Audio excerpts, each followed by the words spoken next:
Dhanbad port की केंदुआ थाना में मुहर्रम पर्व को लेकर शांति समिति की बैठक थाना प्रभारी के नेतृत्व में संपन्न हुई, जिसमें थाना प्रभारी ने शांति समिति के गणमान्य सदस्यों से अपील की है कि मुहर्रम पर्व शांति एवं आपसी सौहार्द भाईचारे के साथ मनाएं। उन्होंने कड़े शब्दों में कहा कि कानून व्यवस्था बिगड़ने वालों पर कड़ी से कड़ी कार्रवाई की जाएगी। धनबाद में जनता मजदूर संघ के द्वारा मजदूरों के 65 सूत्री मांगों को लेकर कुसुंडा एरिया 6 के महाप्रबंधक बीके गोयल के साथ वार्ता की। वार्ता में जनता मजदूर संघ के महामंत्री सिद्धार्थ गौतम उपस्थित थे। उन्होंने प्रबंधन से जर्जर बीसीएल क्वार्टर, पीने की पानी, पद उन्नति, विस्थापन सहित कई मुद्दों पर चर्चा की एवं प्रबंधन से जल्द समाधान करने की बात रखी। माननीय राज्यपाल रमेश बैस ने भारत की माननीय राष्ट्रपति द्रौपदी मुर्मू से राष्ट्रपति भवन नई दिल्ली में शिष्टाचार भेंट की। रालोसपा नेता सुनील कुमार सिन्हा से विशेष निगरानी की टीम पूछताछ की। विशेष निगरानी की टीम ने एसपी के नेतृत्व में पूछताछ की। पूरा मामला बुडको के एग्जीक्यूटिव इंजीनियर अनिल कुमार यादव के यहाँ छापेमारी से जुड़ा हुआ है। इसी मामले में सुनील कुमार सिन्हा को तलब किया गया है। इस पूरे मामले में विशेष निगरानी की टीम ने उन्हें नोटिस जारी किया था और उन्हें पूछताछ के लिए बुलाया था। उनसे पूछताछ जारी है। तो वहीं कृषि मंत्री अमरिंदर प्रताप सिंह ने कहा कि सुखाड़ को लेकर लगातार समीक्षा की जा रही है।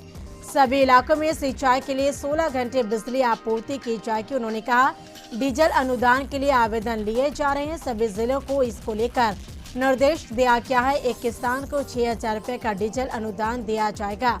साउथ बिहार में खरीफ की फसल की देर से रोपाई होती है, इसलिए सरकार हर किसानों को सहयोग देगी। खाद की किल्लत पर उन्होंने कहा इसकी कमी नहीं होने देंगे। इसको लेकर लगातार मॉनिटरिंग की जा रही है।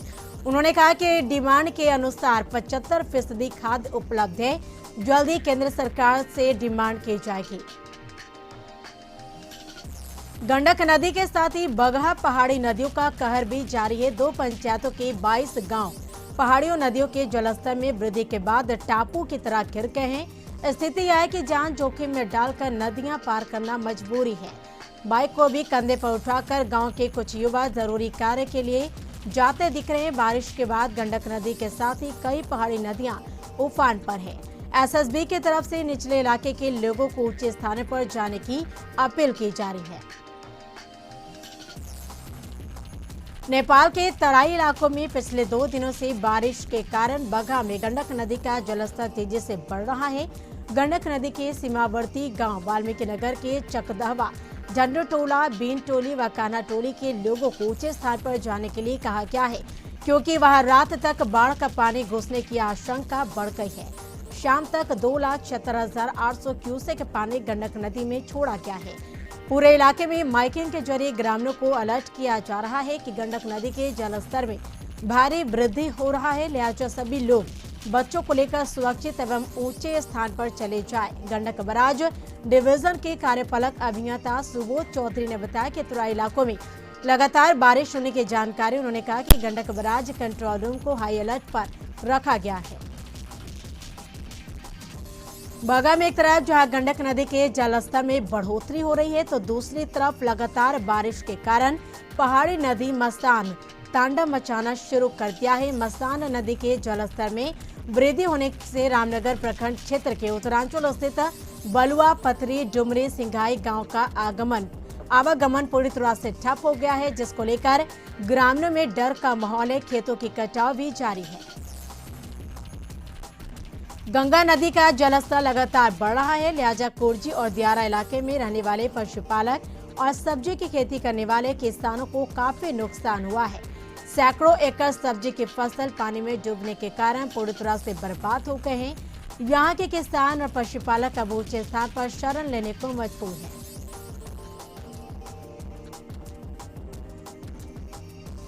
पटना में गंगा का जलस्तर बढ़ने से सिर्फ फसलें बर्बाद नहीं हुई, बल्कि कई गाड़ियां भी पानी में डूब गई है।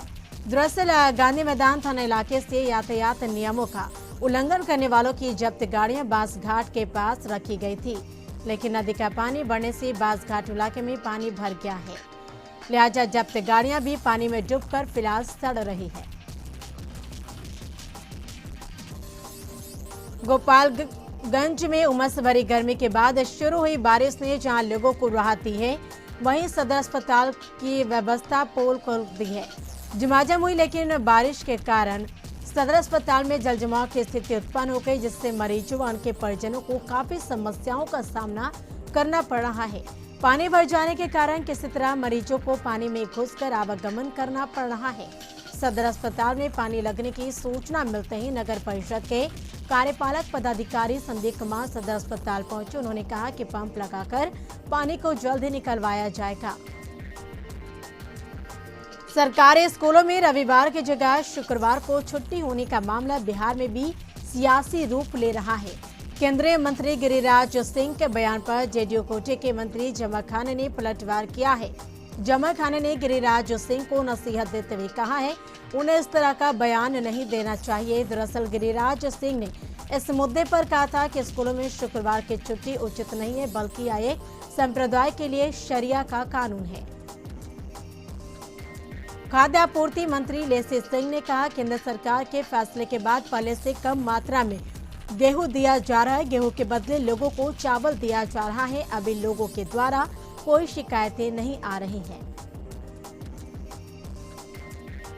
रिश्वतखोरों पर एक बार फिर बड़ी कार्रवाई हुई है। पूर्व मध्य रेलवे के ईसीआर में माल ढुलाई में रैक और सामान उतारने में घूस लेकर अतिरिक्त सुविधा देने के आरोप में सीबीआई ने समस्तीपुर और सोनपुर रेल मंडल के 3 अधिकारियों समेत 5 को गिरफ्तार किया है। इसमें निजी कंपनी के निदेशक के अलावा एक कर्मी भी शामिल है। गिरफ्तार आरोपितों में ईसीआर के मुख्य माल परिवहन प्रबंधक संजय कुमार, समस्तीपुर रेल मंडल के वरिष्ठ मंडल परिचालन प्रबंधक रूपेश कुमार और सोनपुर मंडल के वरिष्ठ मंडल परिचालन प्रबंधक सचिन मिश्रा शामिल है। और इसके अलावा कोलकाता की कंपनी के निदेशक नवल लाधर कर्मी मनोज कुमार साहा थे। छपरा के पानापुर में 2 युवकों की संदिग्ध परिस्थितियों में मौत हो गई है। परिजनों की माने तो सोमवार की शाम मृतक शराब के नशे में घर लौटा और अपनी पत्नी को लेकर निकल गया, लेकिन रात में उसकी तबीयत बिगड़ी और उल्टी करने लगा और जब तक उसे इलाज मुहैया कराया जाता उसकी मौत हो गई। घटना पानापुर थाना क्षेत्र के भौरा पंचायत के रामदासपुर गांव की है, जहां रोहित प्रसाद और मिंटू शाह की मौत संदिग्ध परिस्थितियों में हुई है, जबकि एक व्यक्ति को इलाज के लिए तरैया रेफरल अस्पताल में भर्ती कराया गया है, जहां उसका इलाज जारी है। घटना को लेकर मिंटू के पिता की माने तो सोमवार की संध्या मिंटू शराब के नशे में घर वापस आया था और अपनी पत्नी को उसी हालत में लेकर बाइक से चला गया था। देर रात उसकी तबीयत बिगड़ी और उल्टी होने लगी और उसकी मौत हो गई। परिजनों ने साफ साफ कहा कि मृतक ने शराब पी रखी थी। जहानाबाद शहर के राजा बाजार स्थित बाजार समिति में मुंशी और मजदूर को अपराधियों ने चाकू मारकर घायल कर दिया। घायल एक व्यक्ति का नाम रामशेर बाबू है तो दूसरे व्यक्ति का नाम शिवपूजन सिंह बताया जा रहा है कि बाजार समिति में फल मंडी लगता है। काफी संख्या में यहाँ व्यापारी अपना व्यापार करते हैं। व्यापारी अरविंद कुमार का कहना है कि सोमवार की रात्रि करीब 12 बजे लगभग 5 की संख्या में पिस्टल और चाकू से लैश अपराधी आए और मालिक की खोज करने लगे। जब मुंशी और मजदूर ने कहा कि मालिक यहाँ नहीं रहते हैं तो अपराधियों ने पैसे की मांग की और नहीं देने पर अपराधियों ने दोनों लोगों को चाकू से मारकर घायल कर दिया। पटना के संपतचक ब्लॉक में एक महिला ने सोमवार को अपने ऊपर पेट्रोल छिड़क कर आत्महत्या करने का प्रयास किया। आसपास के लोगों की मदद से उसे बचाकर इलाज के लिए अस्पताल में भर्ती कराया गया है। घायल महिला ने आरोप लगाया कि संपतचक के अंचलाधिकारी जमीन के म्यूटेशन के एवज में 2 लाख रुपए की मांग कर रहा है। कई दिनों से अंचलाधिकारी से विनती के बाद भी जब उनका दाखिल खारिज नहीं हुआ तो सोमवार को महिला ने पेट्रोल छिड़क कर कार्यालय में आत्मदाह करने का प्रयास किया। गोपालपुर थाना प्रभारी ने इस मामले की पुष्टि करते हुए कहा कि मामले की छानबीन की जा रही है।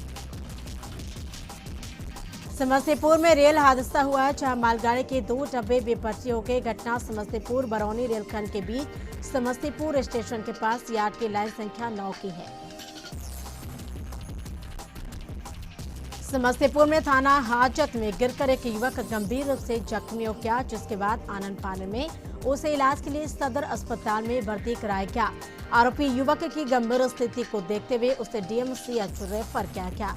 मामला नगर थाना क्षेत्र के पंजाबी कॉलोनी गली नंबर 3 का है, जहां स्थानीय लोगों के द्वारा 112 नंबर पर फोन कर शराब कारोबार की सूचना दी गई थी, जिसके बाद पुलिस ने तुरंत कार्रवाई करते हुए 2 युवक को हिरासत में लेकर नगर थाना के हाजत में रखा था। देर रात हाजत में युवक चक्कर खाकर गिर गया, जिससे उसके सिर के पिछले हिस्से में गंभीर चोट आई, जिसके बाद उसे सदर अस्पताल में इलाज के लिए भर्ती कराया गया, जहां उसकी स्थिति नाजुक देखते हुए डीएमसीएच रेफर किया गया। जख्मी आरोपी की पहचान पंजाबी कॉलोनी के कन्हैया शाह के रूप में हुई है।